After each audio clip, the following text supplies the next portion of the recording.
বাবারা ভালোবাসে না, সবার ধারণা এটা। বাবারা চুপ থাকে বলে অনেকের মনে হয় যে বাবারা ভালোবাসে না। বাবাদের ভালোবাসাটা হচ্ছে ঠিক আছে পুরো সাইলেন্ট ভালোবাসা। অনেকের আছে যে বাবারা হেসে খেলে কথা বলে, কিন্তু বেশিরভাগ ছেলেদের সঙ্গে একটা বয়সের পর বাবাদের বেশি চলে না। বাবাদের ভালোবাসাটা হচ্ছে কেমন বলতে, চুপচাপ ভালোবাসে। বাবারা জানতে দেয় না যে ভালোবাসি। বাবাদের কাছে গিয়ে যদি এক্ষুনি বলিস যে 10 টাকা দাও, বাবা এই টাকা দাও, বাবা তোর মুখের বলে দেবে হবে না যা।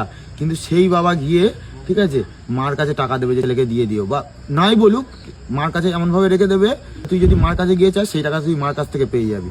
তুই যে ভাবছিস যে বাবা মারছে, বাবার প্রতি রাগ হচ্ছে, কিন্তু আজকে যদি তোর বাবা যদি না তোর ধরে পিটতো, তোর ধরে মারতো, আজকে ওই লোহা লক্করের মতন হয়ে যেতিস। বাবারা তার সন্তানদের সবসময় ভালোবাসে, কিন্তু তাদেরকে বলে না।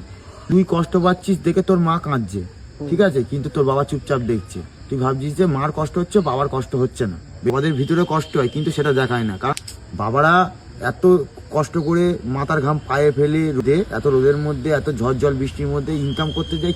কি স্বার্থ তাদের? কারণ তাদের সন্তানরা একটু ভালো থাকুক, সন্তানরা ভালো খাক, ভালো পড়ুক।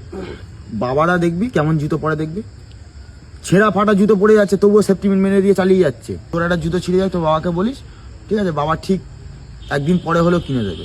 বাবা মা দুজনেই সবাই সমান ভালোবাসে। হয়তো মা ঠিক আছে তার ছেলেদের সঙ্গে হোক মেয়েদের সঙ্গে হোক একটু খোলামেলাভাবে কথা বলে, ঠিক আছে, তাই জন্য সবাই ভাবে যে মা অনেক বেশি ভালোবাসে, ঠিক আছে, কিন্তু বাবাদের ভালোবাসাটা হয় সাইলেন্ট, চুপচাপ ভালোবাসে।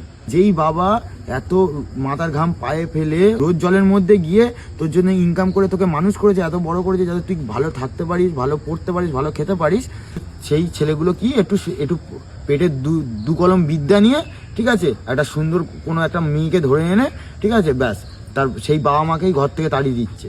ঠিক বাবা মাকে তাড়িয়ে দিয়ে দেখাচ্ছে আমি ঠাকুর ভক্তি করি, এই করি, ঠিক আছে, এইসব জিনিসগুলো বন্ধ করো, ঠিক আছে। বাবা মার স্থান সবসময় ঠিক আছে ভগবানের ওপর হয়, ঠিক আছে। আজকে কি করছে, সেই ভগবানদের নিয়ে ঠিক আছে বাড়ি থেকে বার করে দিচ্ছে, আর এখানে ঠিক আছে বাড়িতে ঘটা করে ঠিক আছে মূর্তি পুজো হচ্ছে।